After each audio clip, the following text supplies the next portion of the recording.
Deirdre, in trying to understand the nature of consciousness, if I step back and look inside, I actually see something in addition to consciousness, and that is the unity of which I approach it. And we call that a self. And that seems so obvious. But in fact, it has many components that come together in a binding unity. What can dreams tell us about the nature of self? Well, I think dreams are showing us so many different sides of our thinking and functioning and feelings that we're not always consciously identified with. And I once did a study on the dreams of people with multiple personality disorder. Mm. And at first I was just interested in what would be distinctive about their dreams because I'd seen a sample and they were distinctive. They had all sorts of phenomena where what they call alter personalities, the other selves would be there as dream characters that the dreamer didn't recognize. They'd just be telling a dream about this little 4-year-old girl that always says this repetitive thing, and then there'd be this sort of naughty 8-year-old boy in the dream that did this, and it would only be the therapist that would be kind of going, wait a minute, those are the major alters that pop out of you and talk to me. Maybe it would even have the same name as that the alters showed up as dream characters, and or that events that were not consciously remembered by the main personality would be there in their dreams, but they would say that they had just dreamed this thing last night that someone else knows actually happened to them as some trauma long ago in waking reality. So that was what I was studying, and those things turned up as interesting. But one thing that I was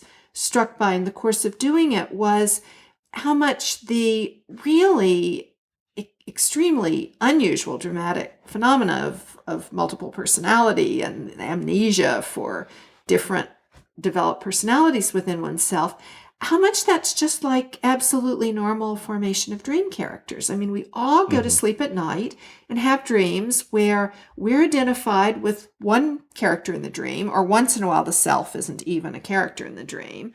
And then there are these other entities that clearly our mind is entirely creating. Any words or opinions or emotions that any of those characters have are generated, by us, but we don't consciously feel that at all.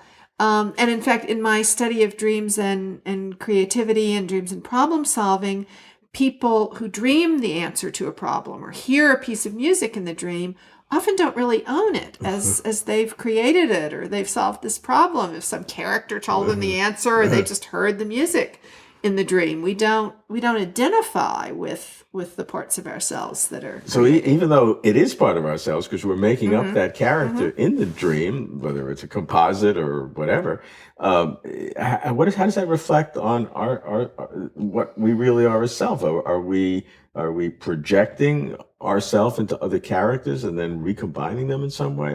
What does it say about our own well, self I nature? think what we are seeing is how much of our mental activity is not in the spotlight of consciousness at any one moment.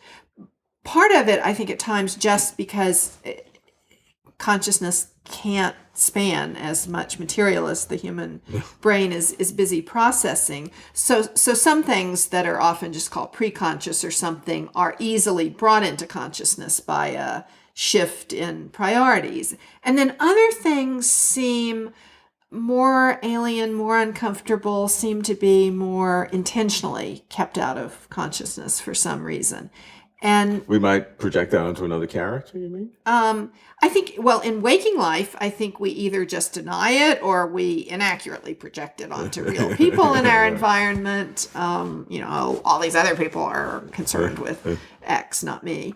But in dreams, first of all, some of the demands on our awareness drop out. We don't have to be paying attention to real sensory input. We're not doing tasks that we might crash a car.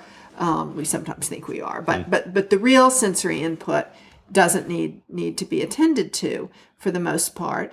So, and there are many things we're not thinking about as much when we're dreaming. So I think that some just emotions that we've just shoved aside awake, or even just thoughts about practical problems that haven't been the focus of consciousness can get back in dreams.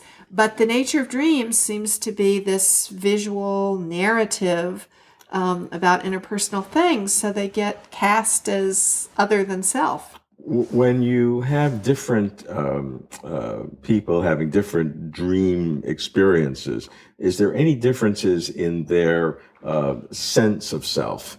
People who dream more have greater or less a sense of self in any way? People don't dream more or less. They recall more or Okay. fewer dreams. So, no, there's some differences in high dream recallers. First of all, just sleep more than other people. I mean, superficial, but a big one. They tend to be more introspective, more psychologically minded. There's some differences, but it really is just a difference of memory, or in the case of sleep, just how much dream How time you about have. people have a different sense of self-integrity, where you have whether it's self-confidence or more of an integrated personality, not influenced by others as much? Is there any relationship between personality type and dream content? Well, I think you hear it more in how people talk about their dreams. I mean, some people pretty much own their dreams, even though they do to all of us feel like these kind of exotic adventures. Some people seem to almost intuitively feel a little bit like any character in their dream is sort of theirs. And other people talk about it like they really just had been dropped into some other world with nutty people who had nothing to do with them, and these events that, completely. And can you correlate those differences with any personality types? It certainly seems like people who are more self-aware have that sort of identify somewhat with their dream characters, and people who have a rather rigid self-concept have this weird thing happened to me last night in my dream.